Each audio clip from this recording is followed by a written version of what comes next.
Good evening masters. ఆత్మాయణం పుస్తకాన్ని ఈ రోజు నుంచి మనం మొదలు పెట్టుకుందాం. ఈ పుస్తకాన్ని రచించింది పీటర్ రిచి లూయి. ఇంగ్లీష్ లో ఈ పుస్తకం పేరు ఎ సోల్స్ జర్నీ. ఈ పుస్తకాన్ని తెలుగులో రాసింది ఎవరో చూద్దాం. ఆ ఈవిడ పేరు రేవతీదేవి గారు. నక్షత్ర మిత్రులు ఈ పుస్తకాలన్నీ కూడా ఈవిడే రాశారు. సో రేవతి దేవి గారికి చాలా ఎక్స్పీరియన్సెస్ కూడా ఉన్నాయి. ఆ ఆవిడ వల్ల మనం ఈ రోజు ఈ బుక్ చదువుకోగలుగుతున్నాము. ఆవిడకి మనందరం కూడా కృతజ్ఞతలు తెలియచేసుకుందాం. రామాయణం అనేది రామకథ. ఒకానొక ఊహా రాముని జీవిత యానం గురించి వివరణ. రాముని యానం రామాయణం. ఆత్మాయణం పిరమిడ్ స్పిరిచువల్ సొసైటీ వారి ప్రచురణలో అగ్రగణ్యం. దీనికి ప్రేరణ గ్రంథకర్త పీటర్ రిచిలు.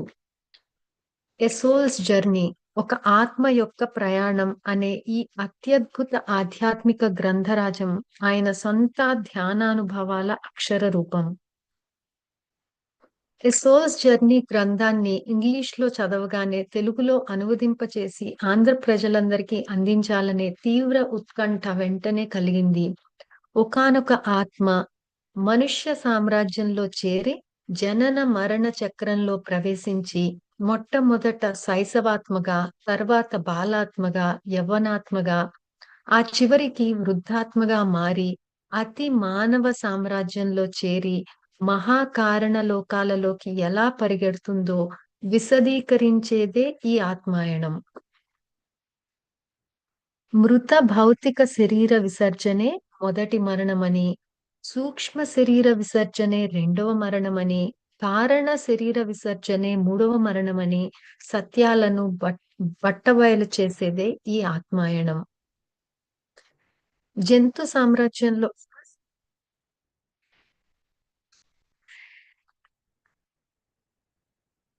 అయ్యో,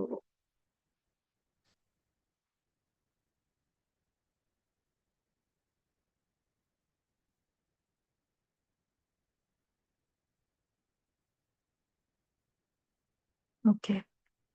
జంతు సామ్రాజ్యంలోని జలచర ఖేచర ప్రాణులు మానవ సామ్రాజ్యంలో ఎంత మాత్రం ప్రవేశించక మరి అందుకు సమాంతరంగా ఉన్న మరో పరిణామ క్రమం చేపట్టి ప్రకృతాత్మలు నేచర్ స్పిరిట్స్ గా, దేవతలుగా, కిన్నెర కింపురుష యక్ష గంధర్వ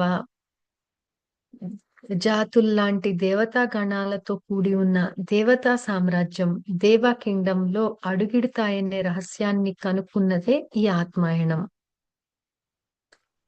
ఆత్మాయణం అంటే ఆత్మ యొక్క ఆత్మకథ. అంటే ఒక ఆత్మ యొక్క ఆత్మకథ. ఆత్మ అనేది ఒక చైతన్య పుంజం. చైతన్యం, శక్తి, జ్ఞానంలో ముద్ద. మూల చైతన్యం యొక్క సంకల్ప ప్రభావమే బ్రహ్మాండం లేదా కాస్మోస్. మూల చైతన్యపు అత్యంత ఘనీభవీకరణ స్థితే స్థూల ప్రకృతి. స్థూల ప్రకృతికి మూల కారణాలైన ప్రాణమయ, మనోమయ, విజ్ఞానమయ లోకాలే మూల ప్రకృతి లేదా భూవర్ లోకాలు, సువర్ లోకాలు, కారణ లోకాలు. వీటి గురించి వివరించేదే ఈ ఆత్మాయణం. భూచ్ భూచర జంతు సామ్రాజ్యంలోని గ్రూప్ సోల్స్ అంటే సామూహిక ఆత్మలు తమ తమ పరిణామ క్రమంలో తమను తాము విభజించుకుంటూ చివరికి మనుష్య సామ్రాజ్యంలో అడుగుడేసరికి ఏకాత్మగా అంటే ఇండివిడ్యువల్ సోల్ గా పరిణామం చెందే విధానాన్ని తెలిపేదే ఈ ఆత్మాయణం. ఆత్మాయణం అధ్యయనంలో పిరమిడ్ స్పిరిచువల్ సొసైటీల మాస్టర్లందరూ అతి మానవ సామ్రాజ్యంలో అంటే యోగీశ్వరుల సామ్రాజ్యంలో తొందరగా చేరగలరు. సకలాంధ్ర ప్రజానీకానికి పిరమిడ్ స్పిరిచువల్ సొసైటీ మూమెంట్ వారి విశిష్ట కానుకే ఈ ఆత్మాయణం. తెలుగులో అనువాదం చేసిన మేడం రేవతీ దేవి గారి మహాధన్యురాలు. నా కోరిక తీరింది. సర్వేజన ముక్తినో భవంతు. పత్రిజీ. ఉన్నది ఉన్నట్లుగా నేను రచయితను కాను అన్నది వాస్తవమైన ఆ మార్గంలో నాకెలాంటి నైపుణ్యము లేదు, అనుభవము లేదు అన్నది వాస్తవమైనా, ఎలాంటి న్యూనతా భావము లేకుండా, క్షమాపణలు కోరకుండానే ఈ గ్రంథాన్ని ప్రపంచం ముందుకు తీసుకువస్తున్నాను. ఇందులో నా గొప్పతనం ఏమీ లేదు. నేను కేవలం మాస్టర్స్ ఆజ్ఞను శిరసావహిస్తున్నాను. వాళ్ళు చెప్పినట్లు చేయటమే మన ధర్మం కదా! 4వ అధ్యాయం నుంచి వచ్చే విషయాలు పాఠకులలో అధిక సంఖ్యాకులను ఆకట్టుకుంటాయి. నిద్ర సమయంలో తమ జీవితం గురించి కానీ, తమ కార్యకలాపాల గురించి కానీ, ఎటువంటి జ్ఞాపకాలు లేని వాళ్లకు ఈ భాగంలో కూడా ఎన్నెన్నో సరికొత్త భావాలు కనిపిస్తాయి. వీటిల్లో చాలా వాటికి వివరణ అవసరం. పాఠకులకు మనస్ఫూర్తిగా ఇస్తున్న సలహా ఏమిటంటే, ఆసక్తికరమైన ఆ భాగానికి తొందరగా చేరుకోవాలని ఆతృతపడుతూ, ఆ భాగం కన్నా ముందున్న ఇతర అధ్యాయాలను అవి ప్రాథమిక అధ్యాయాలు అనుకుని పైపైన చదువుతూ గబగబా తిరగేయకండి. మీకు విషయం పరిచయం చేసే ఈ అధ్యాయాలు కూడా ఒక హిందూ గురువు చెప్పే మాటల రూపంలో ఉంటాయి. వాటిలో ప్రాణమయ లోకానికి సంబంధించిన విషయ పరిజ్ఞానం ఎంతగా నిండి ఉన్నదంటే, అవి ఈ గ్రంథంలో తర్వాత వచ్చే విషయాలు అర్థం కావడానికి కీలకమైనవి మాత్రమే కాకుండా, ఏదో ఒకనాడు మనలో ప్రతి ఒక్కరికి ఏమవుతుందనే దానికి కూడా కీలకమైనవి. ఎవరైతే ఈ ముందు భాగాలను నెమ్మదిగా, జాగ్రత్తగా చదువుతారో, తరచూ వాటిని మననం చేసుకుంటూ ఉంటారో, అటువంటి వాళ్ళ దగ్గర సాధారణ జ్ఞానం కూడుతుంది.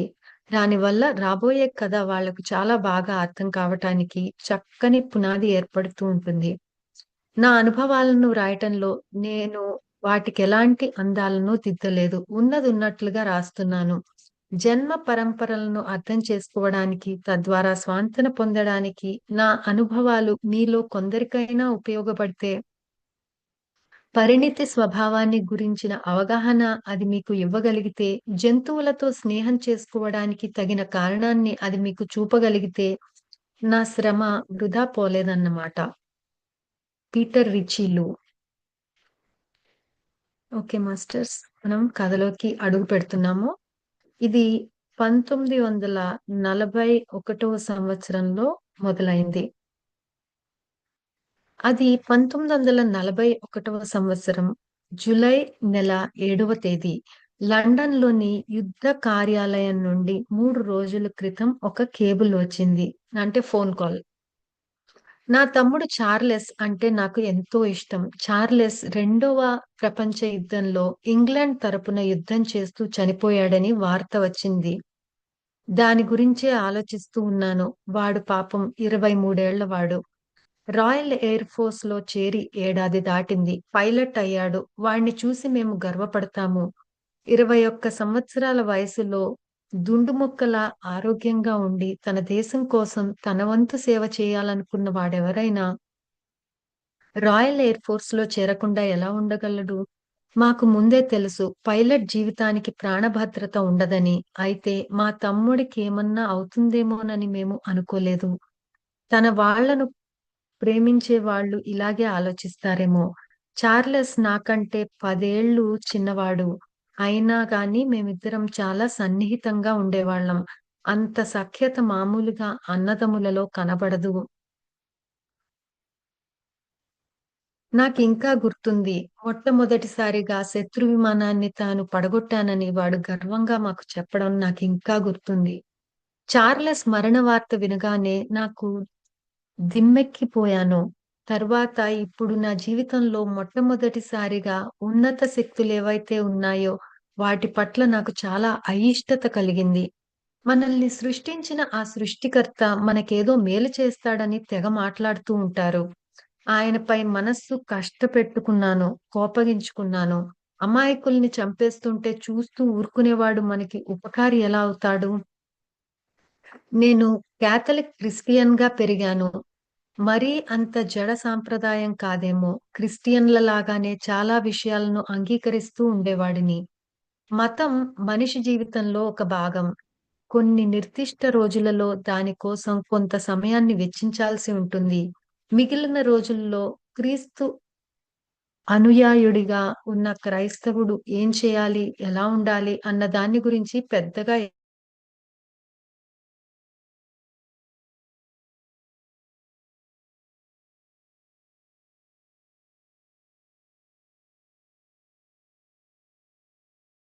దగ్గరికి అస్సలు వెళ్ళాలని లేదు. ప్రార్థన చేయాలనిపించలేదు. ఎందుకు చేయాలి? ప్రపంచంలో నాకు అత్యంత ప్రీతిపాత్రమైన దానిని దేవుడు నాకు దూరం చేశాడు. అయితే దేవుడిని నేను శపించడం లేదు కానీ, దాదాపు ఆయన్ని ద్వేషించే వరకు వచ్చేశాను. చార్లెస్ హాయిగా ఈ యుద్ధం నుంచి బయటపడ్డాడని, ఆ మరో ప్రపంచం ఈ ప్రపంచం కన్నా చాలా మెరుగైనదన్న విషయం తథ్యమని, కాబట్టి నేను అందుకు సంతోషించాలని నా స్నేహితుడొకడు చెప్పాడు. కానీ నేను సంతోషించలేదు. ఈసారి వాడు సెలవు పెట్టుకు వచ్చినప్పుడు సంతోషంతో వెలిగిపోయే వాడి ముఖంలో చూస్తూ, వాడు మనస్ఫూర్తిగా నవ్వే నవ్వు వినాలని ఎంతో ఎదురుచూశాను. ఇద్దరం కలిసి గడపాలని కూడా కలలు కన్నాము. ఇప్పుడు ఆ భవిష్యత్తే శూన్యమైపోయింది. కొన్ని వారాల క్రితం ఎప్పుడూ మర్చిపోకూడని ఆ ఉదయం పూట ఇటువంటి మూడ్‌లోనే కూర్చుని ఉన్నాను. ఆ రోజు అతను వచ్చాడు. ఇప్పుడు నేను మర్చిపోయాను. గతంలో జరిగిన ఆ విషయాన్ని ఇప్పుడు తలుచుకుని చూస్తే అదంతా ఇంకేదో జన్మలో జరిగినట్లుగా అనిపిస్తోంది. కానీ ప్రతి వివరము నాకు గుర్తుంది. నేను చచ్చిపోయే వరకు కూడా గుర్తుండిపోతుంది. జరిగిన దానిని యథాతథంగా చెప్పడానికి ప్రయత్నిస్తాను. కానీ ఎక్కడన్నా లింకులు తప్పినట్లు అనిపిస్తే మీరు నన్ను క్షమించాలి. ఎందుకంటే గతంలో నేనెన్నడూ కథ రాసి ఎరగను. ఇప్పుడైనా ఎందుకు రాస్తున్నానంటే, నేనెలా స్వాంతన పొందానో, అలాగే ఇతరులు కూడా స్వాంతన పొందాలని రాస్తున్నాను. ఈ పీటర్ రిచిలు అనే అతని ఒక తమ్ముడు చనిపోయాడు. దానిలోంచి ఆయన చాలా డిప్రెషన్‌లోకి వెళ్ళాడనమాట. దేవుడి మీద కోపం వచ్చింది. తర్వాత దానిలోంచి ఆయన ఎలా బయటపడ్డారు అనేదే ఈ ముందు జరగబోయేదనమాట. ఆ రోజు ఉదయం 11 గంటల ప్రాంతంలో తలుపు తట్టిన చప్పుడు అయ్యింది. నా కోసం ఎవరో వచ్చారని, కింద హాల్‌లో నా కోసం ఎదురు చూస్తున్నారని పనివాడు వచ్చి చెప్పాడు. వచ్చింది ఎవరు? ఎలాంటి వారు? అని అడిగాను. ఇంతకు ముందెన్నడూ ఆ వ్యక్తిని చూడలేదు. ఏదైనా అడుక్కోవడానికి వచ్చాడేమో అన్నాడు పనివాడు. కిందకెళ్ళి ఏం కావాలో కనుక్కొని వచ్చి నాకు చెప్పమన్నాను. పనివాడు తిరిగొచ్చాడు. అతనేదో సందేశం తీసుకొచ్చాడని, అది నేరుగా అన్ మీకు మాత్రమే అన్నాడని చెప్పాడు. నాకు కొంచెం చిరాకు వేసింది. ఆ వచ్చిన వ్యక్తిని పైకి పిలుచుకురమ్మని చెప్పాను.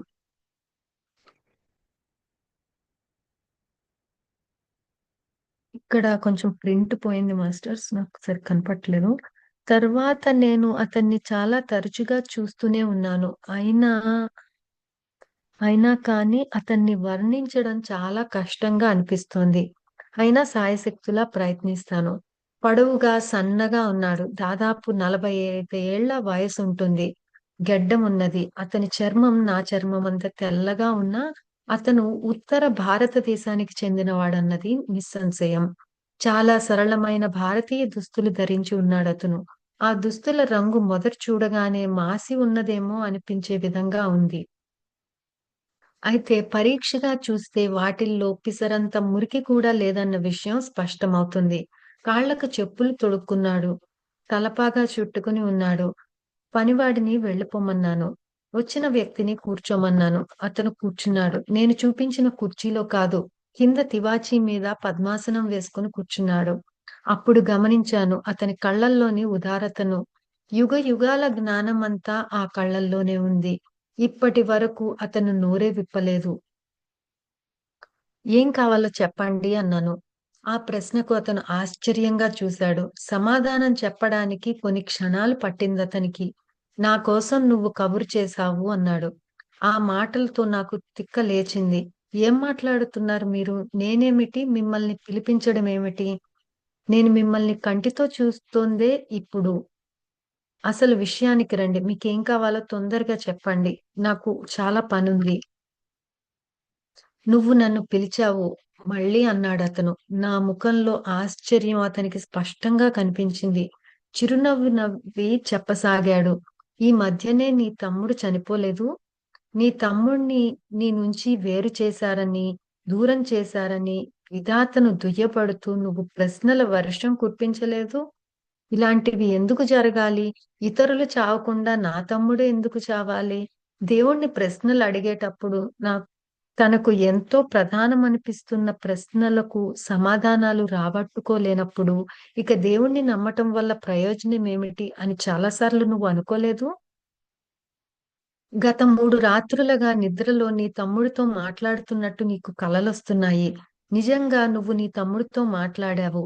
శారీరకంగా గాఢ నిద్రపోతూ ఈ ప్రశ్నలే కాకుండా ఇంకా ఎన్నెన్నో ప్రశ్నలు వేశావు. నువ్వు వేసిన అన్ని ప్రశ్నలకు నేనే సమాధానంగా వచ్చాను. నీకీ విషయాలన్నీ స్పష్టంగా తెలియచెప్పమని నన్ను దూతగా పంపారు. అడుగు, నువ్వు అడిగింది లభిస్తుంది. తలుపు తట్టు. ఆ తలుపు నీకోసం తెరుచుకుంటుంది అని క్రీస్తు చెప్పాడు కదా! నువ్వు అడిగావు, నువ్వు తలుపు తట్టావు, నువ్వు అడిగే వాటికి సమాధానాలు కావాలని, నువ్వు ఇంకా కోరుకుంటావో లేదో నీ మీదే ఆధారపడి ఉంటుందిప్పుడు. కావాలి.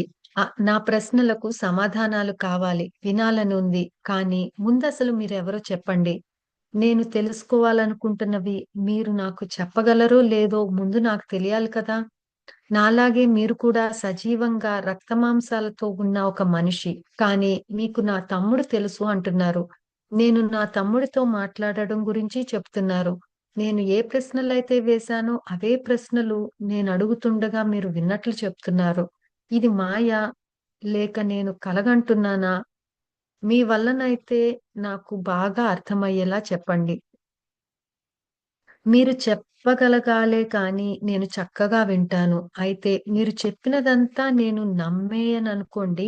అయినా కానీ నా గురించి మీకు ఇప్పటికే చాలా తెలిసినట్లు కనపడుతోంది. కాబట్టి మీరేం చెప్తారో వినడానికి నేను చాలా సిద్ధంగా ఉన్నాను. నీకు అర్థమయ్యేలా చేయడానికి కొంతకాలం పడుతుందేమో అనిపిస్తోంది. కానీ నువ్వు తీరిక చేసుకొని వింటాను అంటే, నేను చెప్పే కథ పూర్తయ్యే వరకు రోజుకి 1, 2 గంటలు వచ్చి పోతూ ఉంటాను. అయితే నేను చెప్పేదంతా విని నువ్వు సమాధాన పడతావని మాత్రం నేను గట్టిగా చెప్పలేను. అయితే ఇప్పటికన్నా అప్పుడు నీ మనసు ఆనందంగా ఉంటుందని మాత్రం చెప్పగలను. ఆ ఒక్క కారణంగానే మన సమయం వృధా అయినట్లు కూడా కాదు. రోజు ఉదయం 11 గంటలకొస్తే నీకు వీలవుతుందా? పర్వాలేదు వీలవుతుంది అని అన్నాను. ఏం జరగబోతోందిరా భగవంతుడా అనుకుంటూ. వ్యవహారంలో ఏదన్నా మాయా మర్మం కనపడితే మొదటి రోజుతోనే తరిమేస్తే సరిపోతుందిలే అనుకున్నాను మనసులో. సంభాషణ కొనసాగిద్దామని తలెత్తి చూసేసరికి అతను అప్పటికే వెళ్ళిపోయారు. తలుపు తెరుచుకున్నట్లు గాని, మూసుకున్నట్లు గాని నాకు ఎలాంటి చప్పుడు వినపడకపోయినా అక్కడ ఎవరూ లేరు. నేను ఒంటరిగా ఉన్నాను. ఇదంతా నేను కలగన్నానా? లేక నా మతి ఏమైనా భ్రమించిందా అనిపించింది. నాకు ఈ మధ్య నిద్ర సరిగ్గా లేదు. దిగులుగా ఉన్నాను కాబట్టి ఇలా జరిగిందా అనిపించింది. పనివాడిని పిలిచి అడిగాను. నిజంగా నువ్వు నా దగ్గరికి ఎవరినైనా తీసుకొచ్చావా అని. పిలుచుకొచ్చాను అన్నాడు. అతను బయటికి వెళ్ళిపోవటం చూసావా అని అడిగాను. ఎవ్వరూ కనపడలేదన్నాడు. అయినా ఎవరైనా నా గదిలోంచి బయటికొచ్చి సింహద్వారం గుండా బయటికి వెళ్తూ ఉంటే నా కంట పడకుండా పోయే అవకాశమే లేదన్నాడు. లాభం లేదు. అది కలేమో అనిపించింది మళ్ళీ. తాను అతన్ని పిలుచుకొచ్చానని పనివాడు చెబుతున్నది కూడా అవాస్తవంగా అనిపిచ్చింది ఎందుకో. సరే రేపటి వరకు ఎదురు చూద్దాం అనుకున్నాను. 11 గంటలకి వస్తాను అన్నాడు కదా! ఆ సమయానికి సరిగ్గా నా గదిలో కూర్చుంటాను. చూద్దాం అతను వస్తాడో రాడో. విచిత్రంగా ఆ రాత్రి నేను విపరీతంగా నిద్రపోయాను.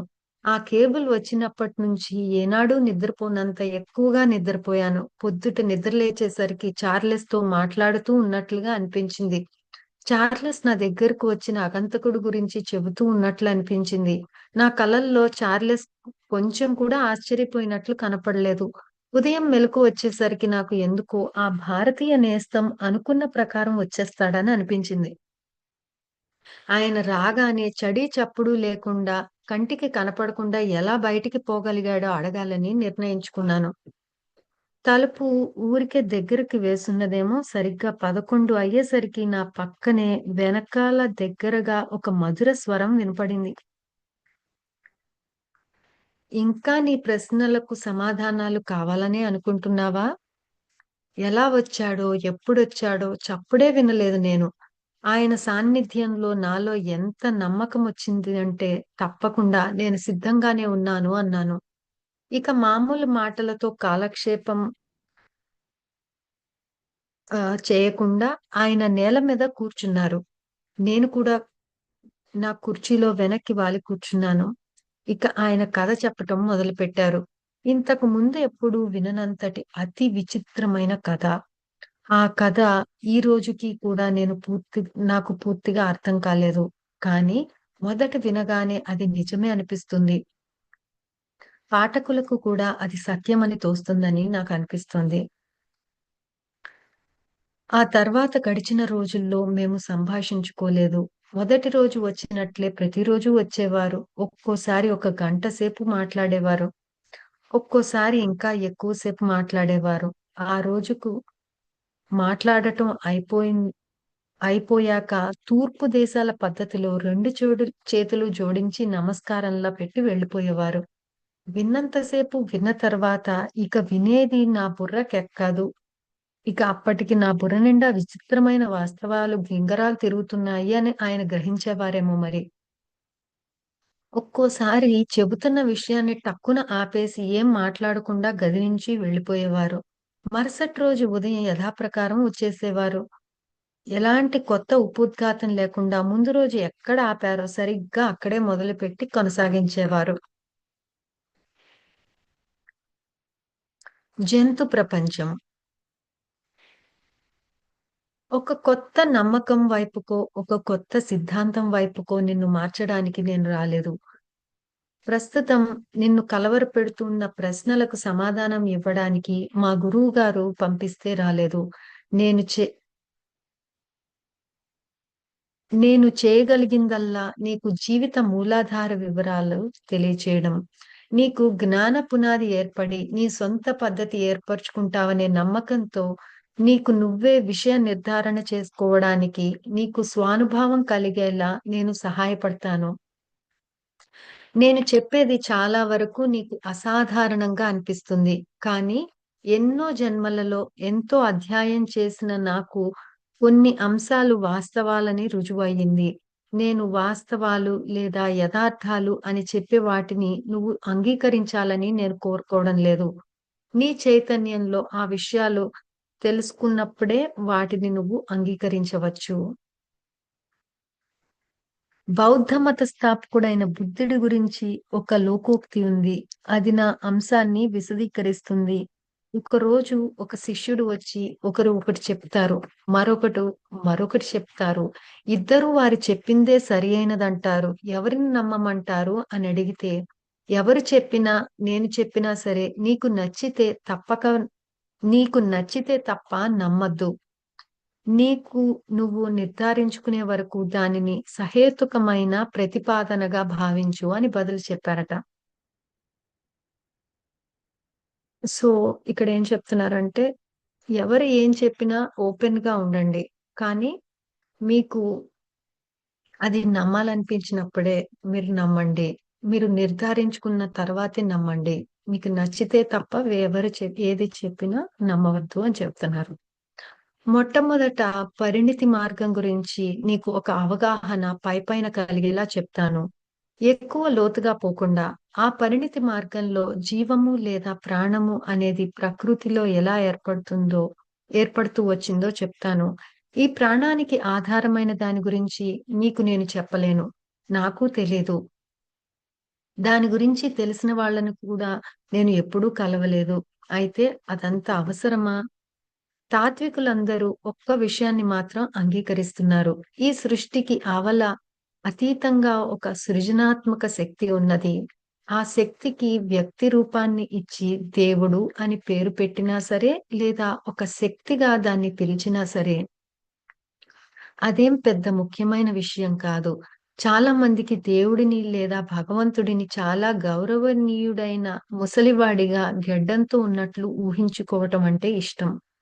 వాళ్లకు ఎలాంటి ఆకారం నచ్చుతుందో అలాంటి ఆకారాన్ని ఊహించుకుంటారు. అయితే ఆయనలో అపరిమితమైన శక్తుల్ని ఊహించుకుంటారు. మానవులలో లేని న్యాయాలను, ధర్మాలను ఆయనలో ఊహించుకుంటారు. అది తెలివి తక్కువ ఆలోచన అని ఎవరు చెప్పగలరు?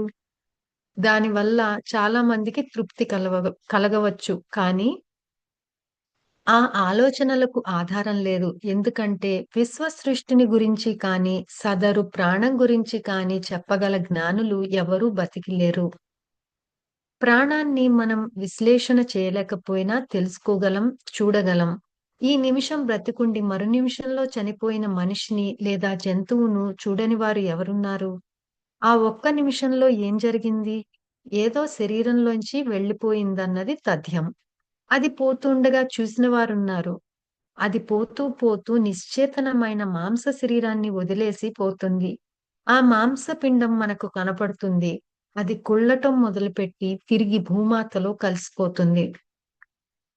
కాబట్టి ప్రాణమనేది వాస్తవంగా ఉన్నది అని ఒప్పుకుంటున్నాము. దాన్ని మనం అర్థం చేసుకోలేకపోయినప్పటికీ, ఈనాడు ఎన్నో ఇతర వస్తువులను మనం సృష్టిస్తున్నట్లు, వాటిని మనం సృష్టించలేకపోయినప్పటికీ, మానవ మేధ ఎన్నో సింథటిక్ వస్తువులను సృష్టించింది. ప్రకృతికి అండగా, కానీ సింథటిక్ ప్రాణాన్ని మాత్రం సృష్టించలేకపోయింది.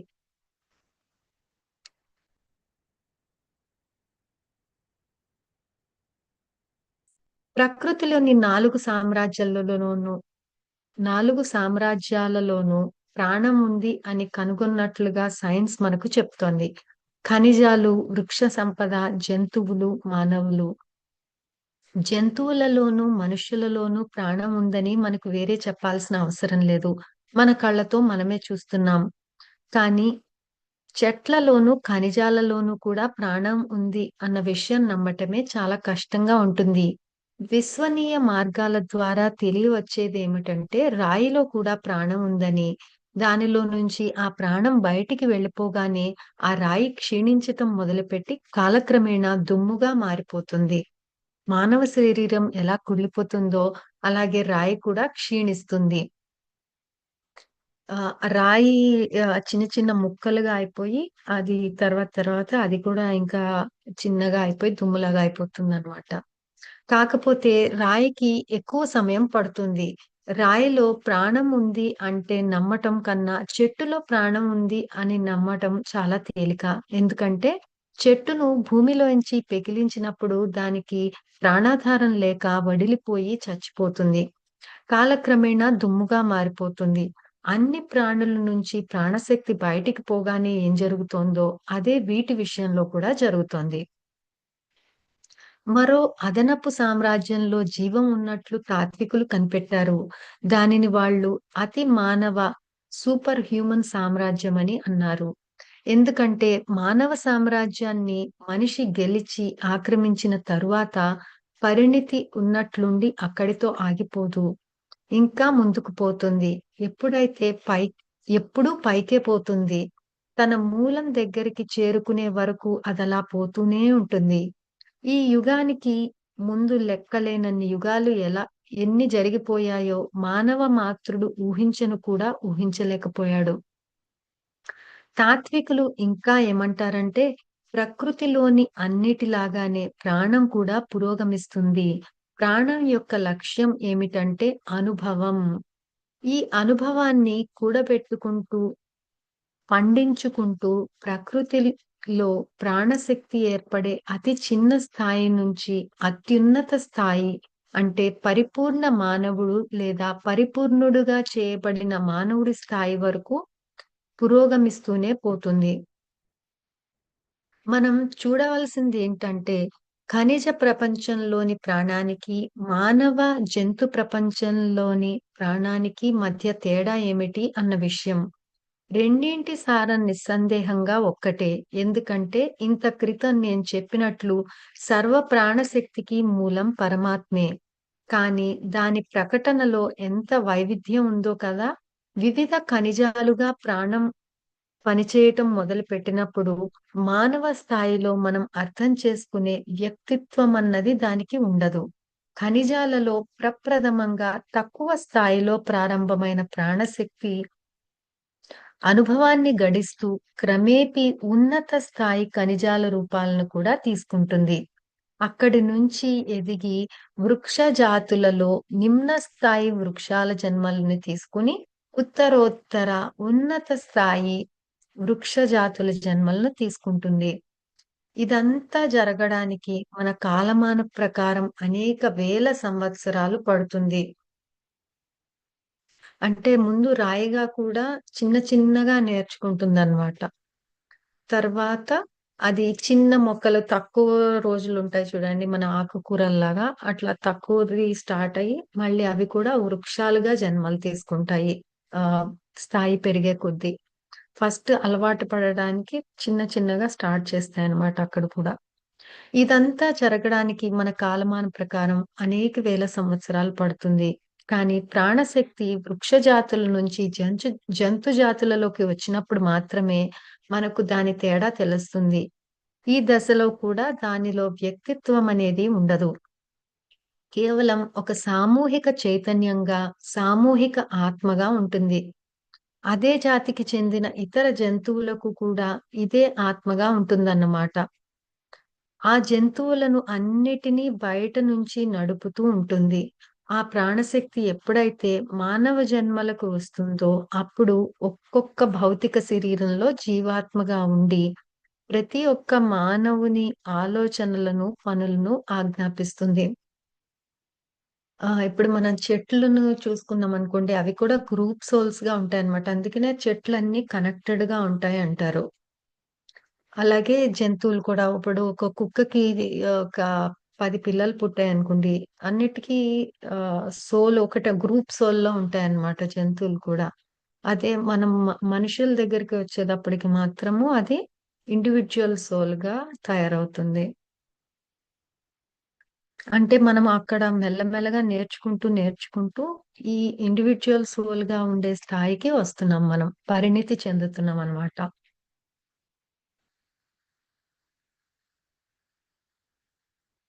ఆ జంతువులన్నిటిని బయట నుంచి నడుపుతూ ఉంటుంది. ఆ ప్రాణశక్తి ఎప్పుడైతే మానవ జన్మల్లో వస్తుందో, అప్పుడు ఒక్కొక్క భౌతిక శరీరంలో జీవాత్మగా ఉండి, ప్రతి ఒక్క మానవుని ఆలోచనలను, పనులను ఆజ్ఞాపిస్తుంది. పరిణితి యొక్క ఈ దశలో సామూహిక ఆత్మల ప్రభావం జాతుల మీద ఉంటుంది. కానీ వ్యక్తుల మీద ఉండదు. ఎందుకంటే వ్యక్తులకిప్పుడు స్వేచ్ఛాయుత సంకల్పం ఉంటుంది. జంతువుల దృష్టిలో మానవుడు అతి జంతువు అంటే సూపర్ యానిమల్.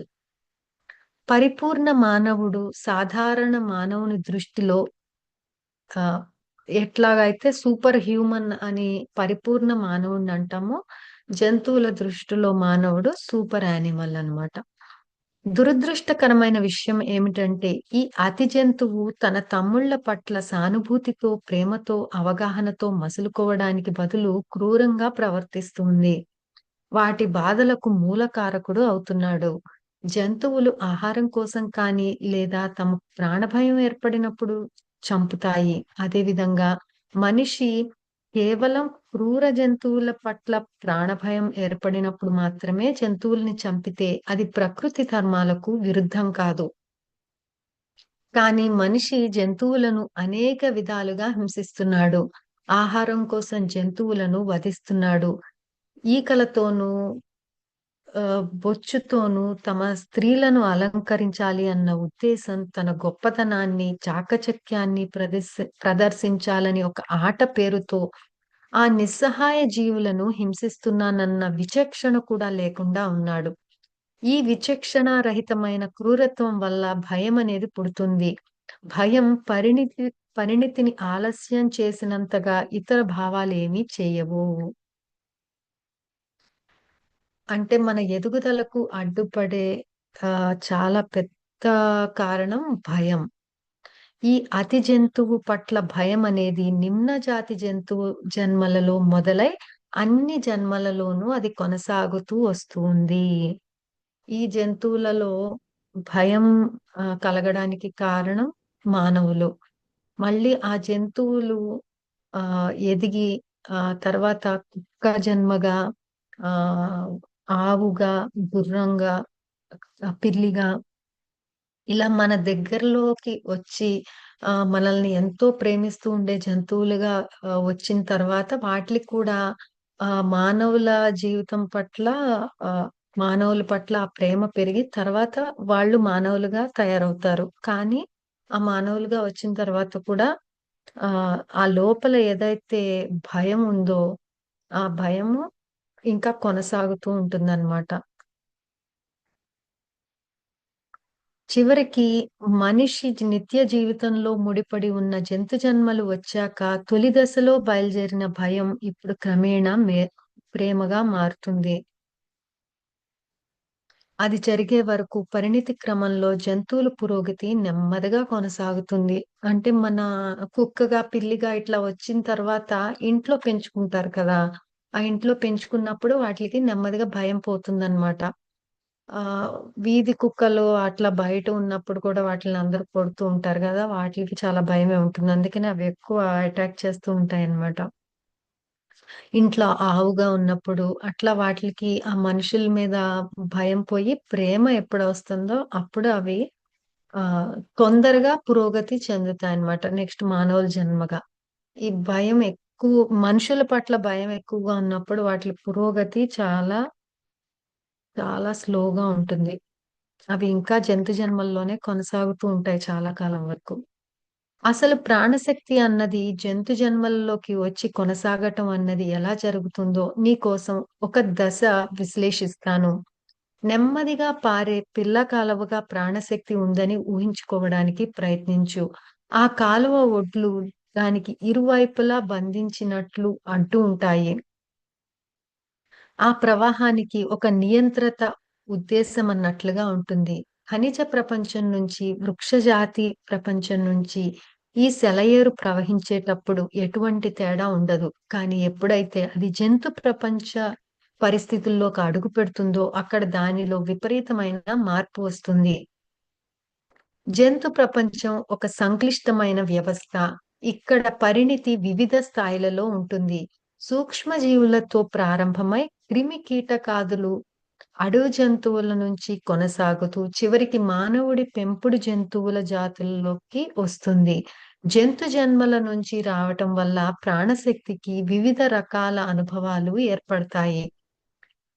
ఉదాహరణకు వేల కప్ప పిల్లల రూపాలను ఆహ్, తీసుకుంటుంది. కప్ప పెట్టిన గుడ్లలో ఆ ప్రాణశక్తి ప్రవేశించి కాలక్రమంలో పిల్లల రూపంలో అది బయటికి వస్తుంది. ఇవి జీవులుగా మారి అనుభవాన్ని గడించి స్వచ్ఛమైన నీళ్ళల్లా ఉన్న ప్రాణశక్తికి తమ అనుభవాల రంగులను పులుముతాయన్నమాట. ఎన్నో కప్పపిల్లలు కప్పలుగా మారకుండానే పసితనంలోనే చనిపోతాయి. ఇవి అనుభవ శూన్యంగా తిరిగి వెళ్ళిపోతాయి కాబట్టి వీటి వల్ల సమిష్టి ఆత్మకు ఎలాంటి రంగులు అంటవు. కొన్ని మాత్రం బతికి, పెరిగి, పెద్దవై కప్పలుగా మారి ఆహారం లేకనో లేక సహస్ర ఇతర కారణాల వల్లనో అల్పాయుష్కులై అనతి కాలంలోనే చనిపోతాయి. ఇవి తమ సమిష్టి ఆత్మలో లయమైనప్పుడు వాటికి కలిగిన ఆ మరణ యాతన, ఇతర ఆ కష్టాల కొద్దిపాటి అనుభవం ఆ సమిష్టి ఆత్మకు అందుతుంది. ఇప్పుడా సమిష్టి ఆత్మ ఇంత క్రితంలా స్వచ్ఛమైన నీళ్ళల్లా అనుభవ శూన్యం కాదు.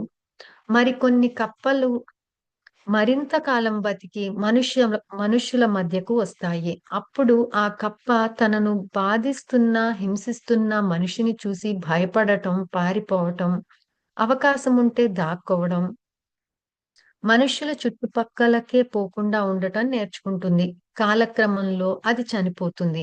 ఆ మరణం సహజ మరణం కావచ్చు. కానీ ఎక్కువ శాతం కప్పలు మానవుని విచక్షణారహిత క్రూరత్వం వల్ల కానీ, లేక తమ జాతికి సహజ శత్రువులైన పాముల లాంటి జంతువుల వల్ల కానీ చనిపోతాయి. ప్రాణశక్తిలోని ఈ భాగాలు ఒక్కొక్క కప్ప, ఒక్కొక్క భాగం సమిష్టి ఆత్మలో తిరిగి, ఆ సమిష్టి విభాగం నుంచి విభిన్న అంశాలుగా బయటికి వచ్చిన ప్రాణశక్తి స్వచ్ఛమైన నీరులా ఉంటుంది. మరణానంతరం సమిష్టి ఆత్మలో కలుస్తున్న ఈ అంశాలకు రకరకాల బాధలు, అనుభవాల రంగులుంటాయి. కాబట్టి స్వచ్ఛమైన నీటికి రకరకాల రంగులు కలుస్తాయి.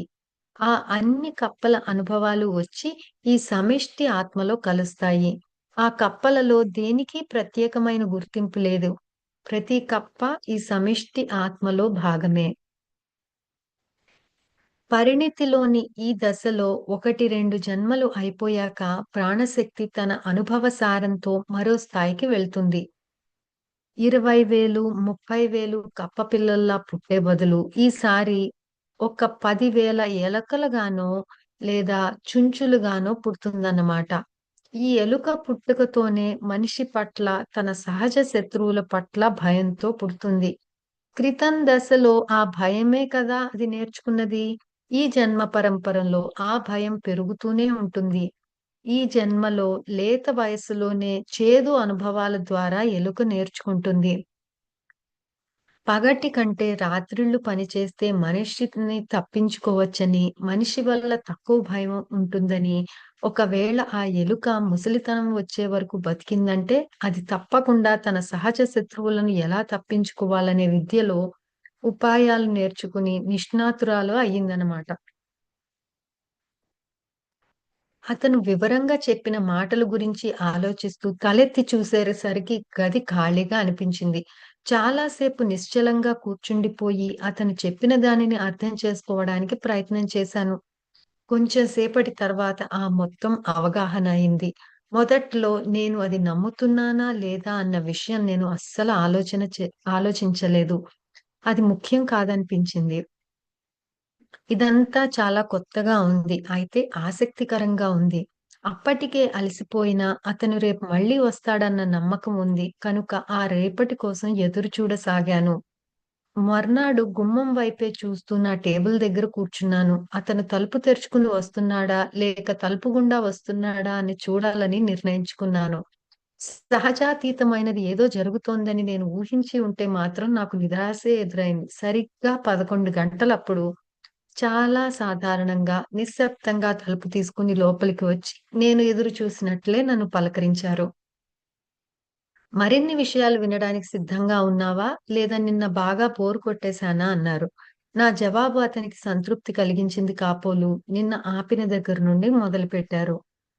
ప్రాణశక్తి యొక్క పరిణితి స్థాయి చిన్న క్రిమి కీటకాల స్థాయి నుంచి చాలా ఎదిగిపోయి అడవి మృగాల స్థాయికి వచ్చినప్పటికీ వృక్షజాతుల స్థాయి నుంచి వస్తున్నట్లు ప్రాణశక్తి యొక్క పరిణితి స్థాయి బలమున్నవాడే బతుకుతాడు అన్న ప్రకృతి న్యాయాన్ని అనుసరించి తనను తాను కాపాడుకోవాలి అన్న జంతు ప్రపంచపు కీలక సూత్రాన్ని అనుసరించి బతుకుతుంటాయి జంతువులన్నీ. బలం ఉన్న జంతువులు బలహీన ప్రాణులను ఆహారం కోసం చంపుతాయి. ఆ బలహీన ప్రాణులన్నిటిలోనూ ప్రాణభయం అనేది నిలిచిపోతుంది. పుట్టిన రోజు నుంచి చనిపోయే రోజు వరకు ఉండిపోతుంది.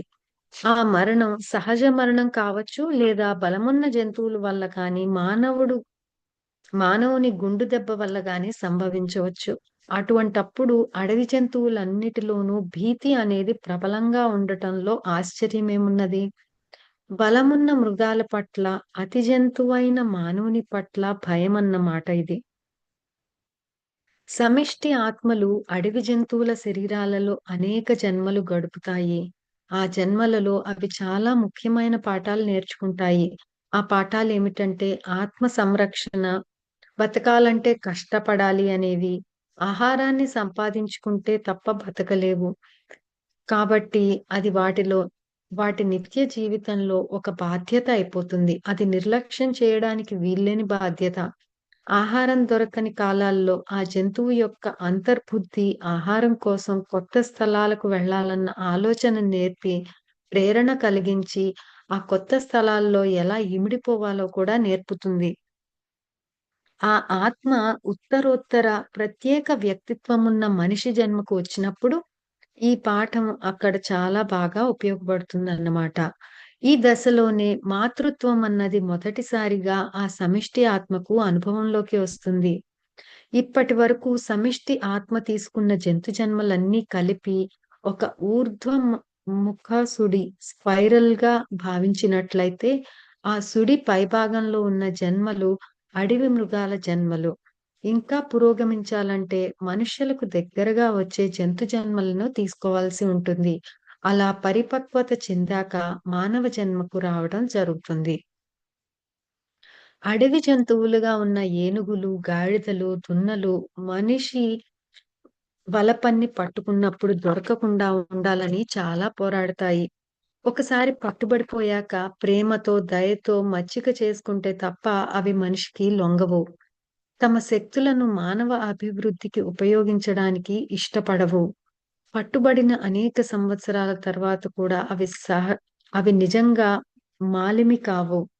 అయితే తర్వాతి జన్మలలో అవి మచ్చికైన వాటి కడుపున పుడతాయి. దాంతో గత జన్మల్లో మనుషుల పట్ల ఏర్పడిన భయం ఈ జన్మలలో నెమ్మది నెమ్మదిగా తగ్గుతూ వస్తూ ఉంటుంది.